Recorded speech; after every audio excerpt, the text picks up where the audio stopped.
Hello everyone.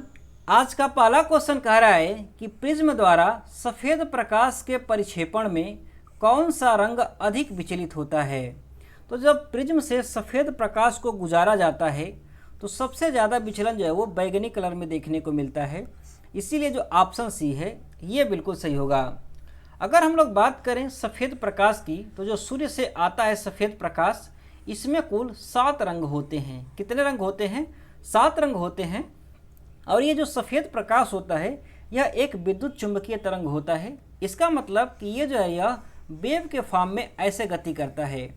और आपको अच्छे से पता होगा कि वेव की एक साइकिल को पूरा करने में जितने डिस्टेंस तय की जाती है यहाँ से लेकर के यहाँ तक की, इसी को जो है वो वेवलेंथ कहा जाता है। क्या कहा जाता है?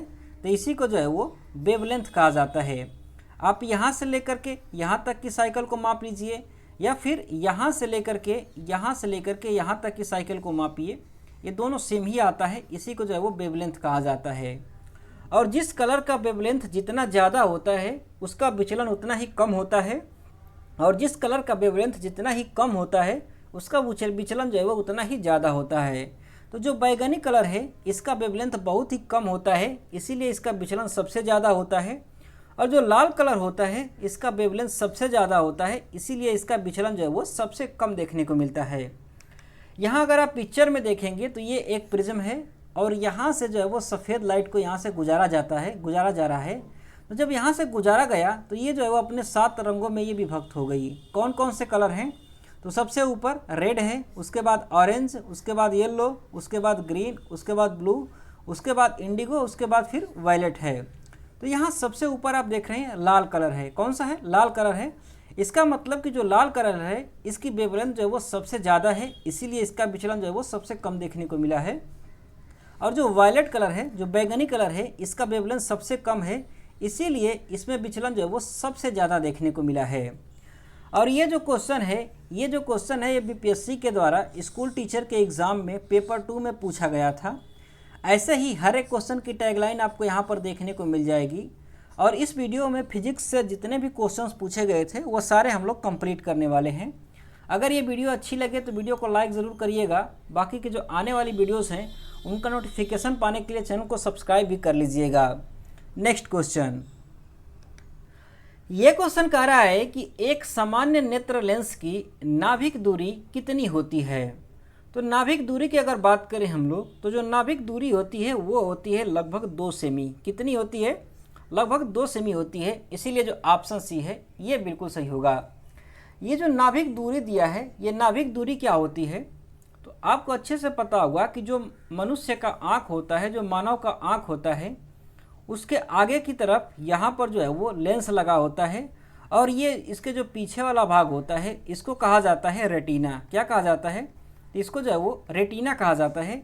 और इसी लेंस और इस रेटिना के बीच की जो दूरी है इसी को जो है वो नाभिक दूरी कहा जाता है।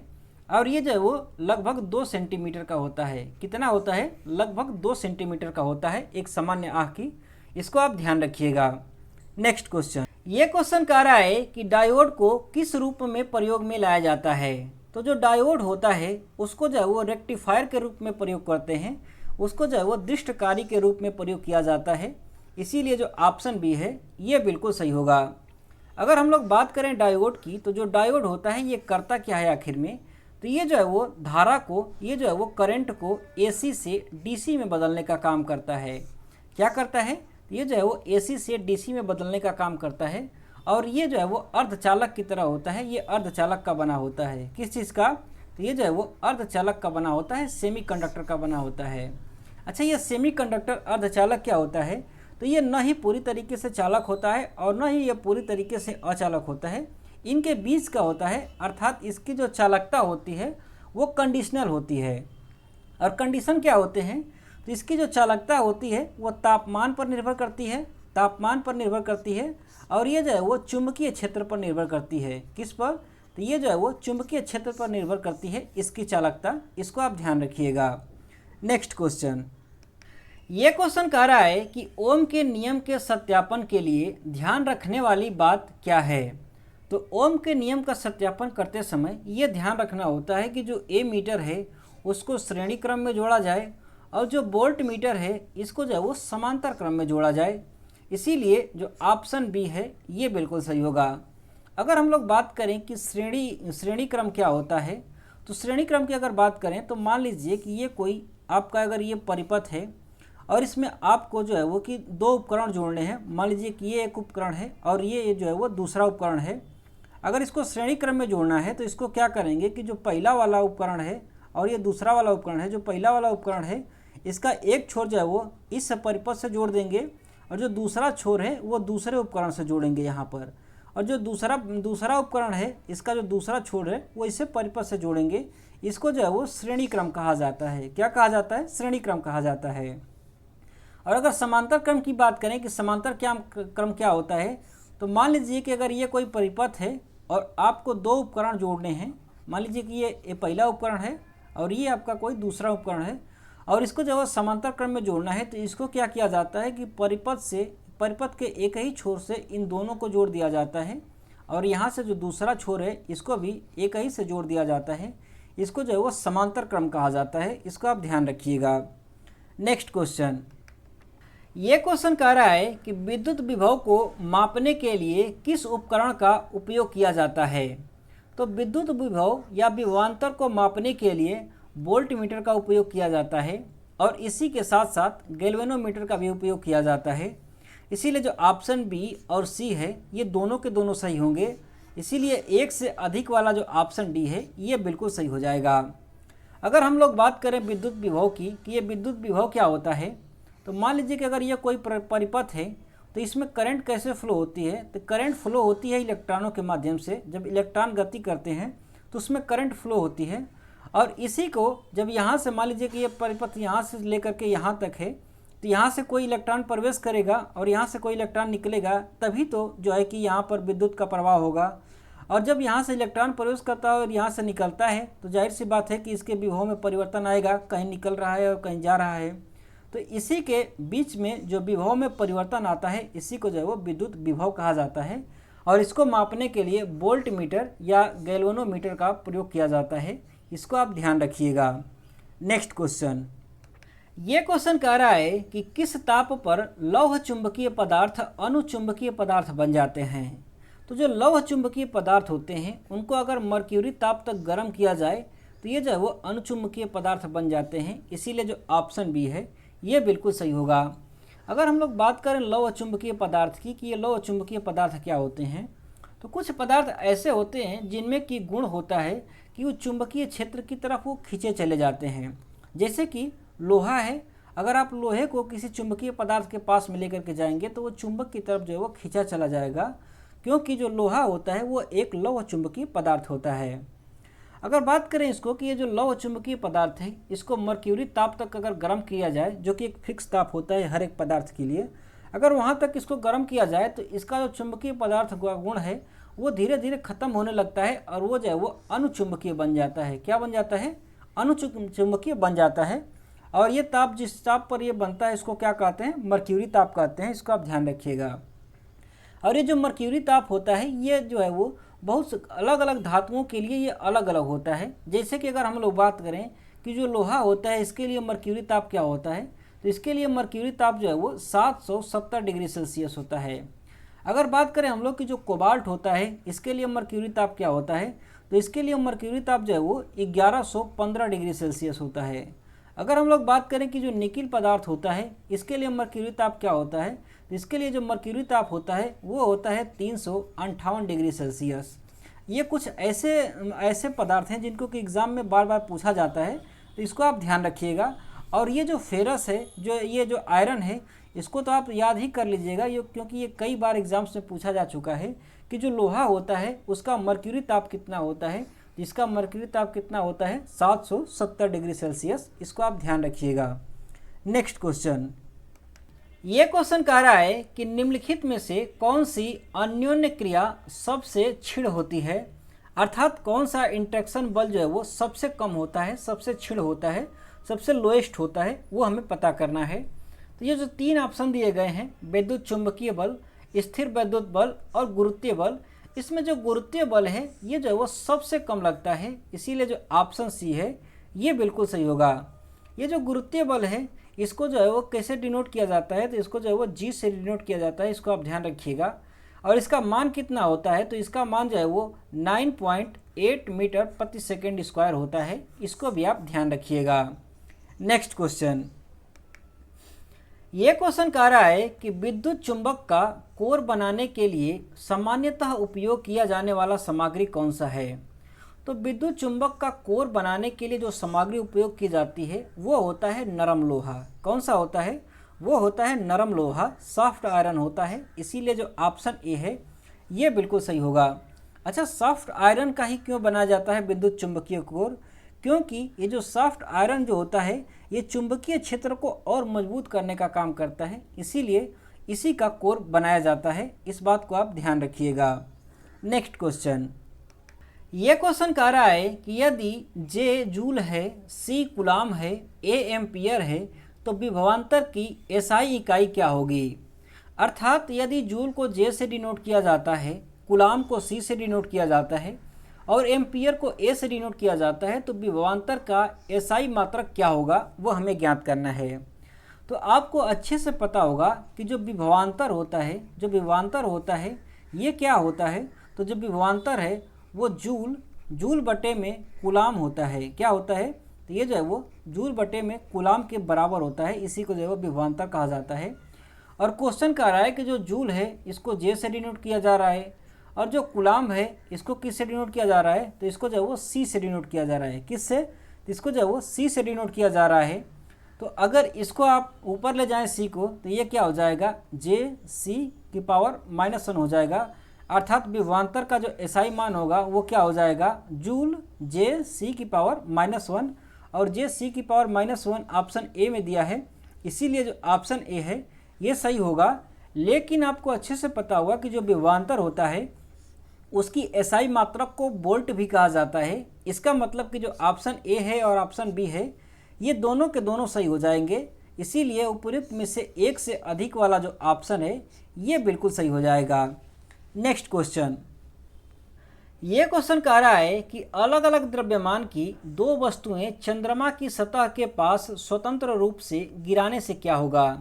तो अगर दो अलग अलग द्रव्यमान की वस्तुएं चंद्रमा के पास में अगर गिराते हैं तो उनका जो वेग है उसमें कोई भी परिवर्तन नहीं होगा। उनका जो वेग है हर क्षण पर जो है वो समान होने वाला है, इसीलिए जो ऑप्शन सी है ये बिल्कुल सही होगा। अच्छा, ऐसा क्यों होगा कि उसका वेग जो है वो कभी परिवर्तित नहीं होगा, क्योंकि जो गुरुत्वाकर्षण होता है, जो जी होता है, इसका मान जो है वो प्रत्येक वस्तु के लिए बराबर होता है, चाहे उसका द्रव्यमान कितना भी हो, इससे कोई फर्क नहीं पड़ता है। जो जी का मान होता है वो बराबर होता है। इसका मतलब क्या हुआ कि अगर मान लीजिए कि यहाँ से आप एक पत्थर का टुकड़ा गिराएं और कोई रुई का टुकड़ा गिराएं, तो क्या ऐसा संभव है कि ये दोनों के दोनों पृथ्वी पर एक ही साथ आएँ। तो हाँ, बिल्कुल एक ही साथ आने चाहिए। कब आएंगे एक साथ, जबकि यहाँ पर वातावरण ना हो, यहाँ पर वायुमंडल ना हो, तब जो है वो दोनों के दोनों एक ही साथ गिरेंगे, क्योंकि दोनों के लिए जी का जो मान है वो बिल्कुल बराबर होगा।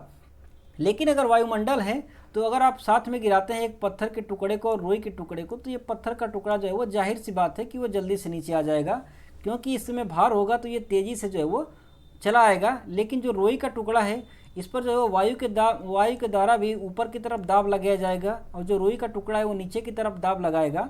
तो ऐसे लड़ते लड़ते वो धीरे धीरे करके जो है वो पृथ्वी पर आएगा। अगर यूँ हुआ कि हवा भी चल गई तो ये जो है वो नीचे आने की बजाय ये जो रुई का टुकड़ा है ये ऊपर भी जा सकता है। इसीलिए यह कंडीशन है कि वायुमंडल नहीं होना चाहिए, और चंद्रमा पर वायुमंडल नहीं है, इसीलिए वहाँ पर आप कितना भी अंतर का द्रव्यमान की दो वस्तुएं अगर आप गिराते हैं तो दोनों की दोनों जो है वो बिल्कुल साथ में भी वहाँ पर पहुँचेंगी। इस बात को आप ध्यान रखिएगा।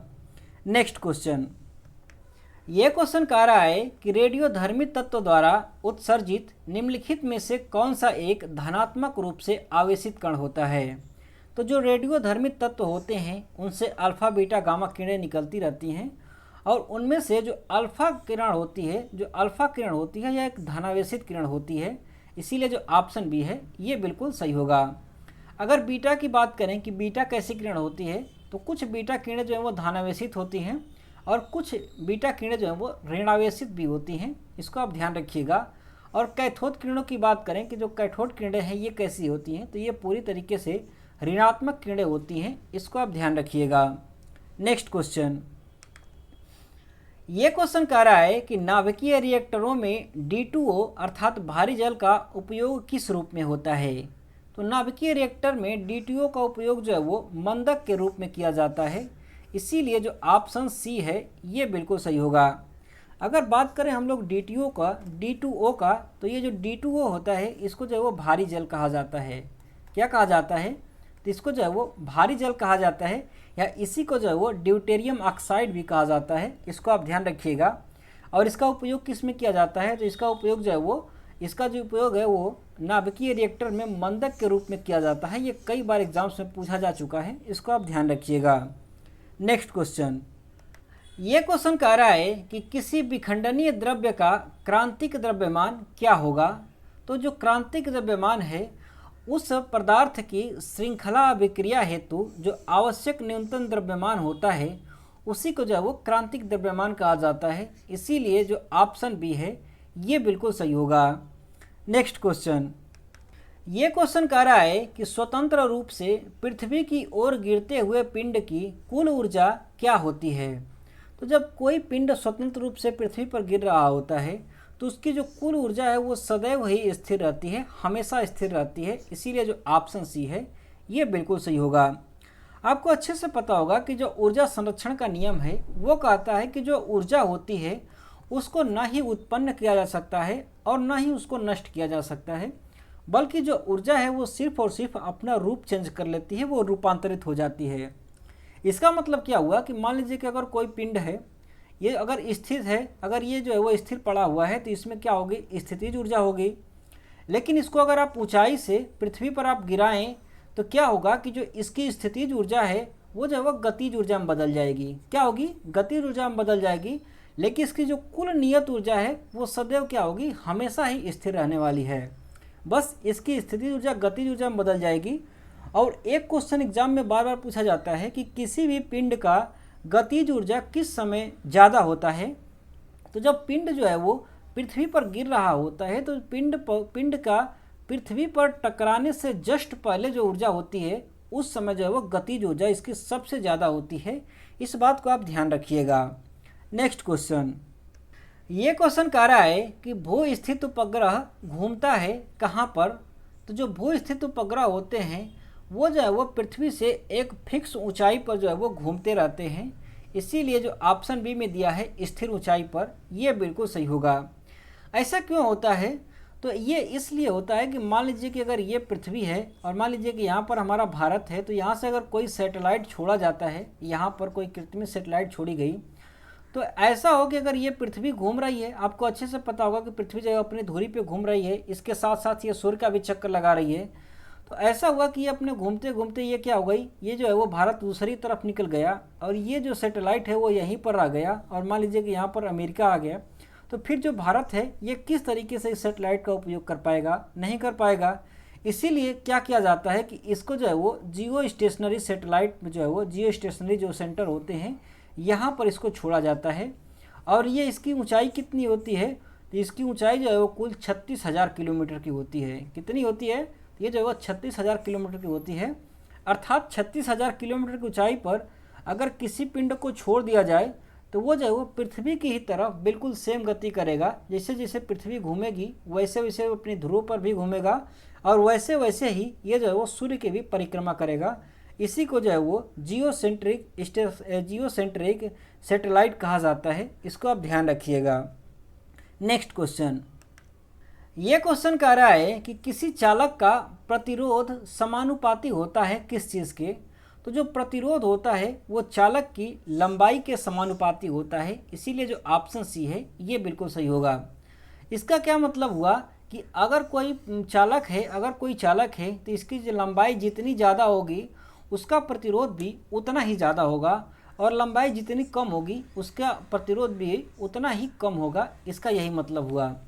अगर बात करें हम लोग की प्रतिरोध का कि ये प्रतिरोध क्या है, तो जो प्रतिरोध होता है वो जो है वो गति को, जो विद्युत की गति होती है, जो धारा का प्रवाह होता है, इसी के विपरीत में काम करता है। ये इसको रोकने का काम करता है। इसी को जो है वो प्रतिरोध कहा जाता है।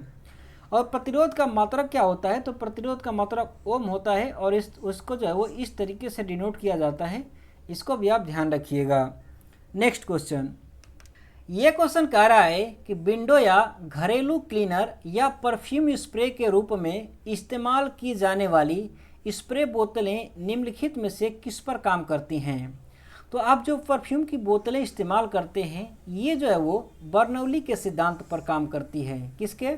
बर्नौली के सिद्धांत पर काम करती है, इसीलिए जो ऑप्शन बी है ये बिल्कुल सही होगा।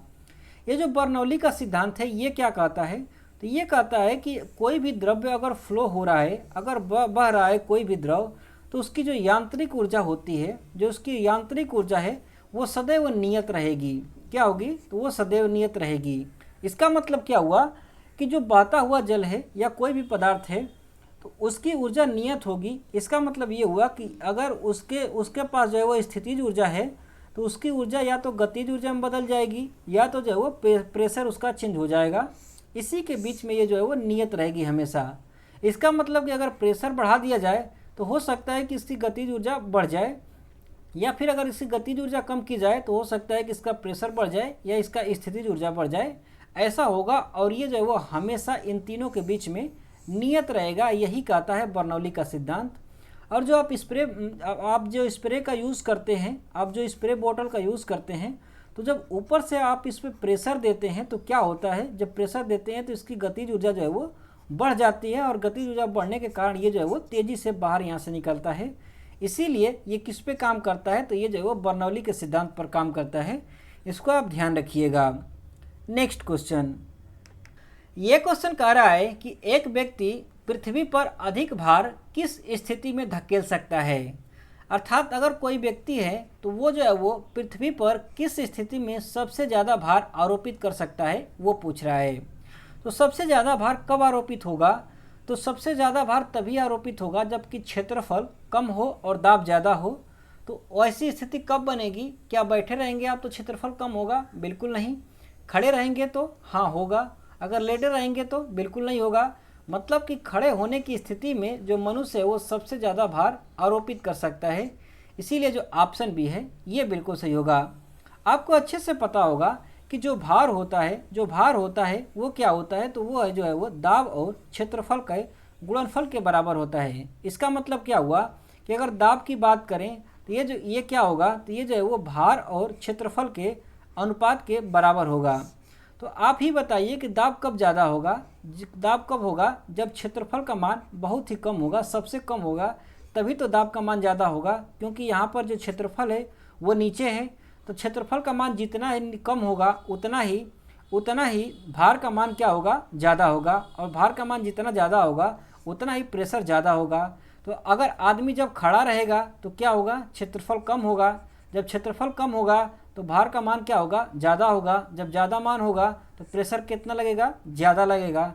इसीलिए जो ऑप्शन बी है खड़े होने की स्थिति, ये बिल्कुल सही हो जाएगी। तो फ्रेंड्स, इस वीडियो में बस इतना ही। ये वीडियो आपको कैसा लगा आप हमें कमेंट बॉक्स में ज़रूर बताइएगा। अगर ये वीडियो अच्छी लगी हो तो वीडियो को लाइक ज़रूर करिएगा। बाकी के जो आने वाली वीडियोज़ हैं उनका नोटिफिकेशन पाने के लिए चैनल को सब्सक्राइब भी कर लीजिएगा। Thanks for watching. Have a nice day. Thank you.